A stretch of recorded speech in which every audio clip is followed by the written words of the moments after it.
Hello साथियों, स्वागत है आपके अपने यूट्यूब चैनल स्टडी पॉइंट 11 में। साथियों, आज की क्लास में हम लोग 28 जनवरी 2021 को जो रेलवे एनटीपीसी का एग्ज़ाम हुआ था, उसके आज हम लोग फर्स्ट शिफ्ट को देखेंगे। तो जितने भी नए लोग हैं, चैनल को सब्सक्राइब करेंगे, वीडियो को लाइक करेंगे और शेयर करेंगे। तो चलिए बिना विलंब के आज की क्लास हम लोग शुरू करते हैं। आज की क्लास का पहला प्रश्न है, अक्टूबर 2020 तक प्राप्त जानकारी के अनुसार भारतीय मूल के इनमें से किस लेखक को साहित्य के लिए मैन बुकर पुरस्कार से सम्मानित नहीं किया गया है। ये चारों ऑप्शन पे जो झुम्पा लाहिरी है, इनको अभी तक से मैन बुकर पुरस्कार से सम्मानित नहीं किया गया है, जबकि अरुंधति रॉय, किरण देसाई और अरविंद अडिगा को, इन तीनों को मैन बुकर पुरस्कार से सम्मानित किया जा चुका है। तो चलिए अगले प्रश्न को देखते हैं। अगला प्रश्न बताने से पहले मैं आपको बता दूं कि इस चैनल पर एनटीपीसी की सारी वीडियो की प्लेलिस्ट अपडेट कर दी गई है। आप लोग जाकर प्लेलिस्ट से सारे वीडियो को देख लेंगे। और बाकी जो एग्जाम बच जाते हैं, ग्रुप डी का science, GK, current affair, SSC, CGL, CHSL और एमटीएस, इनकी भी प्लेलिस्ट आपके लिए अपडेट कर दी गई है। तो आप लोग जाकर वहां से सारे वीडियो को कवर कर लेंगे। तो चलिए प्रश्न को देखते हैं। भारतीय उपमहाद्वीपीय में पाए जाने वाले किस पौधे का वनस्पतिक नाम ब्यूटीनिया मोनोस्पर्मा है। तो इसका जो है प्लास प्लास एक पौधा है जिसका वनस्पतिक नाम ब्यूटीनिया मोनोस्पर्मा है। तो आप लोग इसको याद रखेंगे, क्योंकि आप जानते हैं कि जो भी एग्जाम होता है उसमें वैज्ञानिक नाम पूछते हैं। तो जितने भी अभी तक से पूछे, मान लीजिए कि मेढक, फ्रॉग, फ्रॉग का भी वैज्ञानिक नाम पूछा जाता है, मानव का भी वैज्ञानिक नाम पूछा जाता है। तो ये जो छोटे छोटे फैक्ट हैं, आप लोग इसको थोड़ा एक बार देखते हुए चलेंगे। इसका होता है राना टिग्रीना और मानव का होता है होमो सेपियंस। अगला प्रश्न है, बिलाव वंश के सदस्यों को कौन सा वर्गीय नाम दिया गया था। तो बिलाव वंश यानी कैट फैमिली, तो इन्हें फेलाइन के नाम से जाना जाता है। इनका नाम जो है, जब इनको वर्गीकरण किया गया था तो इन्हें फेलाइन की श्रेणी में रखा गया था। तो आप जान सकते हैं कैट फैमिली जो है फेलाइन फैमिली से संबंधित है। अगला प्रश्न है, किस वकील ने पाकिस्तान द्वारा कुलभूषण जाधव को दिए गए मृत्युदंड के विरोध में हेग स्थित अंतर्राष्ट्रीय न्यायालय में भारत का प्रतिनिधित्व किया था। इनका नाम था हरीश साल्वे। हरीश साल्वे ने भारत की ओर से कुलभूषण जाधव की मृत्युदंड के विरोध में, जो अंतर्राष्ट्रीय न्यायालय है द हेग में स्थित है, वहां पर भारत की ओर से अपील की थी। अगला प्रश्न है, बॉम्बे स्टॉक एक्सचेंज किस सड़क पर स्थित है। तो यह प्रश्न तो बहुत बार पूछा गया है। तो दलाल स्ट्रीट जो है, यही जो सड़क है जहां पर बॉम्बे स्टॉक एक्सचेंज स्थित है। अगला प्रश्न है, निम्नलिखित में से किसका संबंध वैश्विक पर्यावरणीय समस्याओं को कम करने से है। तो यूएनसीईडी का जो संबंध है वो वैश्विक पर्यावरणीय समस्याओं को कम करने से है। अगला प्रश्न है, अरावली पर्वतमाला भारत के निम्नलिखित में से किस राज्य से होकर नहीं गुजरती। आपसे देखिए नहीं पूछा है। तो अरावली जो पर्वतमाला है महाराष्ट्र राज्य से नहीं गुजरती है, जबकि हरियाणा, गुजरात और राजस्थान से ये गुजरती है।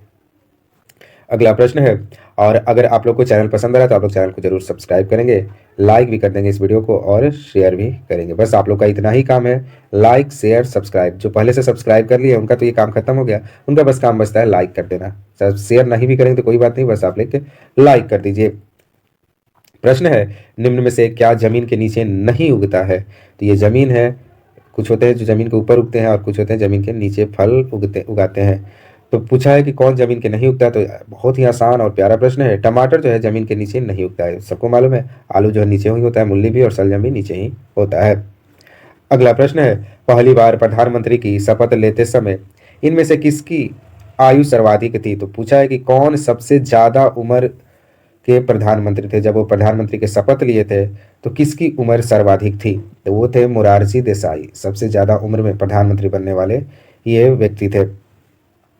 अगला प्रश्न है, इनमें से कौन सा जल डमरू मध्य रूस और संयुक्त राज्य अमेरिका के एक राज्य में के बीच स्थित है। तो ये जो है बेरिंग जल डमरू मध्य, बेरिंग जो स्ट्रेट है, यह रूस और संयुक्त राज्य अमेरिका के बीच स्थित है। तो ये आप लोग फैक्ट याद रखेंगे, बहुत बार पूछा गया। बेरिंग जल डमरू मध्य, ये रूस और अमेरिका के बीच स्थित है। अगला प्रश्न है, लोकसभा में निर्वाचित सदस्यों की कुल संख्या कितनी होती है। तो 543। ये प्रश्न रिपीट है। आरपीएफ का जब मैं पेपर करा रहा था उसमें बहुत बार ये प्रश्न पूछा गया था। तो लोकसभा में निर्वाचित सदस्यों की संख्या 543 है। अगला प्रश्न है, कौन सी नहर प्रशांत महासागर को अटलांटिक महासागर से जोड़ती है। तो ये जो नहर है पनामा नहर। पनामा नहर क्या करती है? ये प्रशांत महासागर को अटलांटिक महासागर से जोड़ती है। और आपको मालूम होगा कि सबसे बड़ा महासागर प्रशांत है और उसके बाद कोई बड़ा महासागर है तो अटलांटिक। तो यही दोनों महासागर को पनामा नहर जोड़ती है। अगला प्रश्न है, ब्रिटिश संसद के किस अधिनियम के अंतर्गत प्रांतों में जिम्मेदार सरकार का प्रावधान किया गया है? तो 1935 का जो अधिनियम है इसमें क्या है कि प्रांतों में जिम्मेदार सरकार का प्रावधान किया गया। मतलब प्रांत जब बनाया गया था उसमें जिम्मेवारी सरकार को दी गई थी कि वहाँ वहाँ जिस प्रांत के जो सरकार है, जो वहाँ के शासक है, वो उसकी जिम्मेवारी लेंगे। ये आपका अधिनियम 1935 हो जाएगा। अगला प्रश्न है, निम्न में से कौन कैबिनेट मिशन का सदस्य नहीं था? तो सर जॉन साइमन जो थे कैबिनेट मिशन के सदस्य नहीं थे। कैबिनेट मिशन में 3 सदस्य थे।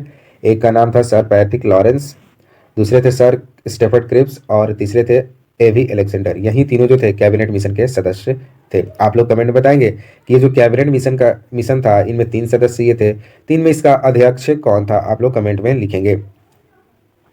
अगला प्रश्न है, महात्मा गांधी ने पहली बार और अंतिम बार अंतर्राष्ट्रीय कांग्रेस के वार्षिक अधिवेशन की अध्यक्षता कहाँ की थी?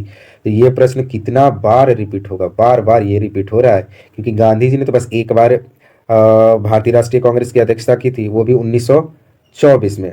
और ये आपका था कर्नाटक का एक बेलगांव जगह है, वहीं पर गांधी जी ने आईएनसी की अध्यक्षता की थी। तो ये प्रश्न बहुत बार रिपीट हुआ है।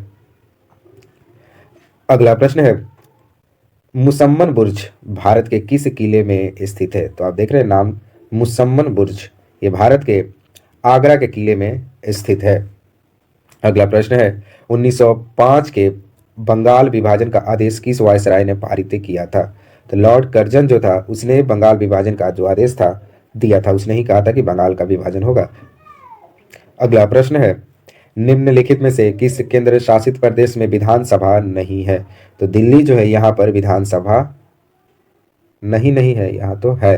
तो दिल्ली एक ऑप्शन के अनुसार दिल्ली में विधानसभा है, यहाँ पर विधानसभा नहीं है। चंडीगढ़ में भी नहीं है, दादरा अंडमान और निकोबार में भी विधानसभा नहीं है। आपका विधानसभा बिहार में मिलेगा।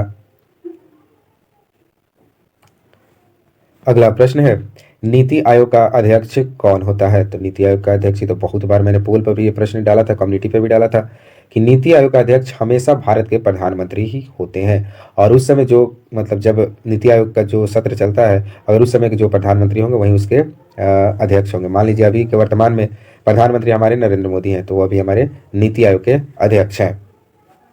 अगला प्रश्न है, द्वीप समूह टिएरा डेल फुएगो किस महाद्वीप में स्थित है? तो ये दक्षिणी अमेरिका में स्थित है। नाम देख लिए कैसा है, टिएरा डेल फुएगो जो है दक्षिण अमेरिका महाद्वीप में स्थित है।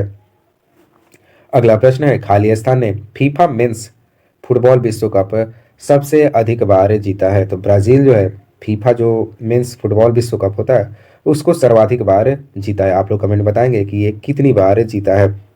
आप लोग कमेंट में नहीं लिखते हैं। आज आप लोग शुरुआत करेंगे कि इसने कितनी बार ये फीफा मेंस विश्व कप फुटबॉल जीता है। अगला प्रश्न है, इनमें से कौन सा गूगल का उत्पाद नहीं है? तो iTunes जो है गूगल का उत्पाद नहीं है, बाकी जीमेल, ब्लॉगर, यूट्यूब ये गूगल का उत्पाद है। अगला प्रश्न है, मुस्लिम लीग की स्थापना किस शहर में की गई थी? तो ढाका में मुस्लिम लीग की स्थापना की गई थी। अगला प्रश्न है, निम्न में से किसे जूल में मापा जाता है? तो ऊर्जा जो है इसे जूल में मापा जाता है। जूल में एक और कार्य को भी हम लोग जूल से मापते हैं, कार्य को हम वर्क बोलते हैं, वर्क को भी हम लोग जूल में ही मेजर करते हैं।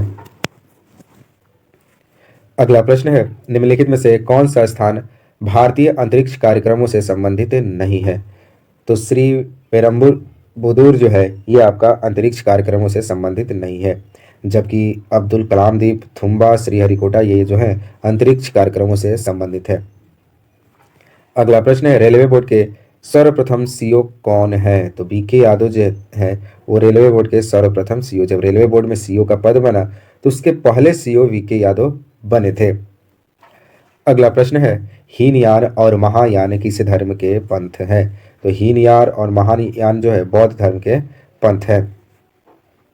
अगला प्रश्न है, निम्न में से कौन सा विश्व का सबसे बड़ा डेल्टा है? तो गंगा ब्रह्मपुत्र जो डेल्टा है विश्व का सबसे बड़ा डेल्टा है। अगला प्रश्न है, वह सिस्टम प्रोग्राम क्या कहलाता है जो किसी निर्देश यानी इंस्ट्रक्शन को एक ही समय पर रूपांतरित और निष्पादित करता है। यानी वो कौन सा प्रोग्राम है जो किसी इंस्ट्रक्शन को सेम टाइम पर उसको ट्रांसलेट और एग्जीक्यूट भी कर देता है, तो उसे हम असेंबलर कहते हैं। यही प्रोग्राम है, आपका नाम याद रखेंगे। अगला प्रश्न है, भारत के किस राष्ट्रीय उद्यान में सर्वाधिक गेंडे संख्या में गेंडे मौजूद हैं? तो ये आप लोग को तो बचपन से याद होगा। काजीरंगा नेशनल पार्क में सबसे ज्यादा गेंडे पाए जाते हैं। ये प्रश्न बहुत बार रिपीट हुआ है। अगला प्रश्न है, साधारण नमक का रासायनिक सूत्र क्या है? तो ये बच्चे बच्चे को मालूम है, साधारण नमक का रासायनिक रूप सोडियम क्लोराइड होता है, NaCl। तो यहाँ पर हमने जीके के सारे प्रश्नों को कवर कर लिया है। अगर आपको ये वीडियो पसंद आया है तो आप लोग लाइक करेंगे और चैनल को सब्सक्राइब करेंगे। मिलते हैं नए वीडियो के साथ। जय हिंद, जय भारत।